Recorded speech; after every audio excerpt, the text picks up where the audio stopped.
से मनाए, इंसान को इंसान से आजाद कराए, इंसान को। अस्सलाम वालेकुम वीवर्स, डॉक्टर अजमल मलिक आपकी हाजिर खिदमत अपना चैनल डॉक्टर अजमल टीवी के साथ और अपना प्रोग्राम लेकर। आप जानते हैं कि प्रोग्राम का नाम है बड़े लोग और बड़े लोगों में।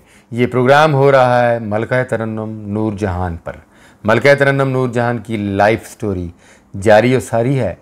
वीवर्स, लास्ट एपिसोड में मैंने आपको बताया कि वो वक्त आ गया शौकत हुसैन रिजवी ने जब मलका तरन्नुम नूर जहान के बारे में अजीब व गरीब बातें सुनी और ख़ास तौर पर क्रिकेटर नज़र मोहम्मद के साथ उनके ताल्लुकात की अफवाहें जब शौकत हुसैन रिजवी यानी मलका तरन्नुम नूर जहान के ख़ामन तक पहुंची, तो उन्होंने मलका तरन्नुम नूर जहान को फॉलो करने का फ़ैसला कर लिया और यूँ मुखबरों ने मलका तरन्नुम नूर जहान को फॉलो कर लिया। एक दिन का जिक्र है कि वो अपने दफ्तर में बैठे हुए थे शौकत हुसैन रिजवी साहब, तो मुखबर की इतला आई कि मलका तरन्नुम नूर जहान गुलनाज फ़िल्म की शूटिंग से गायब हैं और दूसरे मुखबर ने इतला दी कि वो लाहौर के एक पोश इलाके में एक घर के अंदर नज़र मोहम्मद के हमरा मौजूद हैं। शौकत हुसैन रिजवी आग बगोला हो गए, क्योंकि मैं उनके बारे में पहले बहुत कुछ बता चुका हूँ कि वो फिल्म इंडस्ट्री की वो शख्सियत हैं जिनके बारे में कोई मुताज़ाद राय है ही नहीं। फिल्म इंडस्ट्री से ताल्लुक़ रखने वाले हर शख्स ने उनकी इज़्ज़त की है और उनके बारे में ये राय दी थी कि वो एक गैरतमंद इंसान और ख़ानदानी आदमी थे। गैरतमंद खून खोल पड़ा और शौकत हुसैन रिजवी जो एड्रेस बताया गया, उन्होंने गाड़ी निकाली और उस एड्रेस तक जा पहुँचे। जब वो पहुँचे और उन्होंने गेट पर ही बेल बजाना शुरू कर दी और ऊंची आवाज़ में बोलना शुरू कर दिया, तो अंदर मलका तरन्नुम नूर जहान तक ये इतला पहुँच गई कि शौकत हुसैन रिजवी बाहर गेट पर मौजूद हैं। खैर, फौरी तौर पर गेट खुलवाया गया और शौकत हुसैन रिजवी बहुत सारी गालियाँ बकते हुए, बहुत ज़्यादा ऊंचा बोलते हुए और शिद्दत जज्बात में अंदर दाखिल हुए। अंदर पहुँचे हैं तो क्या देखते हैं कि मलका तरन्नुम नूर जहान वहाँ मौजूद हैं। मगर सिर्फ मलका तरन्नुम नूर जहान मौजूद हैं, उनके अलावा और कोई भी मौजूद नहीं है। तो फ़ौरन आग बगोला हुए और नूर जहान पर बरस पड़े कि बग़ैर बताए, बग़ैर मेरे नोटिस में दिए आप शूटिंग छोड़कर यहाँ किसको मिलने के लिए आई हैं। तो मलका तरन्नुम नूर जहां ने मौक़िफ़ अख्तियार किया कि मैं अपनी बहुत ही अज़ीज़ तरीन सहेली को यहाँ मिलने के लिए आई हूँ। मगर शौकत हुसैन रिजवी जैसे जहां दीदा आदमी ने मलका तरन्नुम नूर जहान की बात पर यकीन नहीं किया और उनके साथ लड़ते झगड़ते, उन्हें बुरा भला कहते वहाँ पर ही उन्हें छोड़ गए। नूर जहान को वहीं छोड़कर वो वापस चले गए। हुआ ऐसा कि जब शौकत हुसैन रिजवी वहाँ पहुँचे और वो बहुत ऊंचा बोलने लगे और बहुत सारी गालियाँ दी, तो अंदर मौजूद नूर जहान साहिबा को और क्रिकेटर नज़र मोहम्मद को पता चल गया कि शौकत हुसैन रिजवी साहब बाहर आ पहुँचे हैं।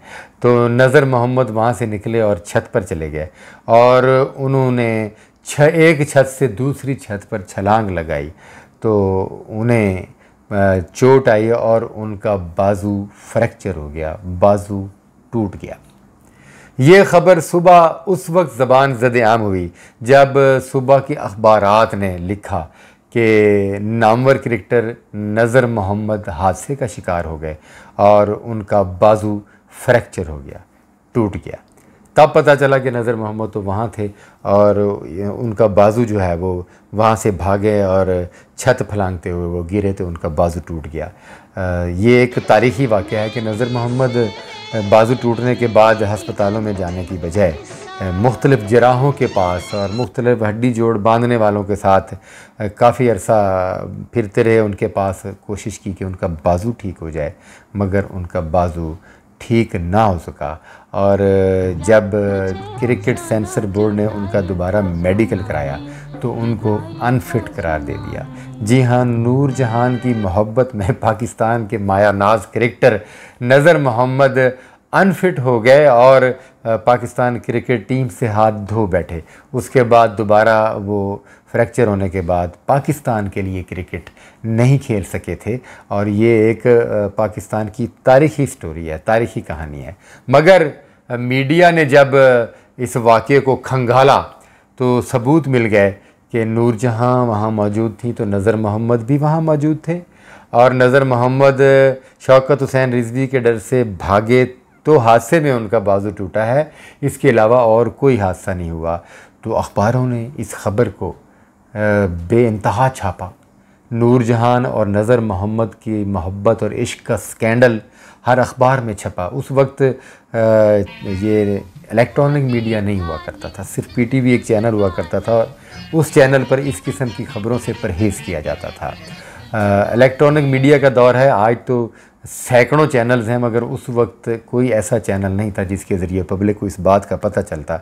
तो उस वक्त था प्रिंट मीडिया, तो अखबार में हर खबर छपती थी। और अखबार को भी बच्चे, बूढ़े, जवान बड़े शौक़ से और बड़े गौर से पढ़ा करते थे कि वतन अज़ीज़ में कौन क्या कर रहा है और क्या हो रहा है। तो इस वाक़े को कितने दिन अखबारों की जीनत बनाया गया और पाकिस्तान के अलावा दूसरे ममालिक में भी इस वाक़े को छापा गया और इसको पढ़ा गया और ये स्कैंडल भी ज़बान ज़द आम हुआ।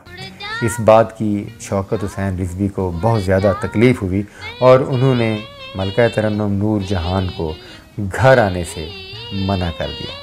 शाहनूर स्टूडियो के अंदर ही वीवर्स आखिर में जाकर शौकत हुसैन रिजवी और नूर जहान का घर था, वहीं पर स्टूडियो था। तो जब इख्तलाफात बढ़े, नूर जहान को वहाँ आने से रोक दिया गया। नूर जहान ने शाहनूर स्टूडियो में इंटर होना ख़त्म कर दिया, नहीं गई। फ़िल्मों की शूटिंग्स रुक गई, गुलनार की रिकॉर्डिंग चल रही थी, वो रुक गई। कुछ दिन तो ऐसे ही गुजर गए क्योंकि शौकत हुसैन रिजवी बहुत गुस्से वाले आदमी थे और वो किसी की कोई बात सुनने के लिए तैयार ही नहीं थे। मगर कुछ दिनों के बाद फ़िल्म गुलनार का प्रोड्यूसर शौकत हुसैन रिजवी के पास पहुंचा हौसला करके और उन्हें ये कहा कि ये आपकी अपनी ज़िंदगी के ज़ाती मामलात हैं, ज़ाती झगड़े हैं, मैं आपके ज़ाती मामलात में मदाखलत नहीं करूँगा, मगर मेरी फ़िल्म के गाने मलका तरन्नुम नूर जहान नहीं गाएंगी तो मेरी फ़िल्म रुकी रहेगी।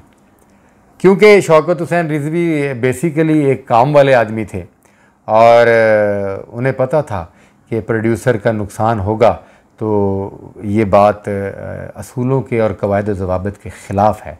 तो उन्होंने इस शर्त पर मलका तरन्नुम नूर जहान को वहाँ आकर रिकॉर्डिंग करने की इजाज़त दी कि वो घर तक नहीं आएंगी, स्टूडियो में ही आएंगी और वहाँ पर ही शूट करेंगी या गानों की रिकॉर्डिंग होगी, करवा कर वो वापस वहाँ से चली जाएंगी। इससे आगे उनका हमसे कोई राब्ता, कोई रिश्ता नहीं होगा। इन शराइत की बुनियाद पर प्रोड्यूसर ने मलका तरन्नुम नूर जहान को भी राज़ी किया ताकि उनकी फ़िल्म बर वक्त रिलीज़ हो सके।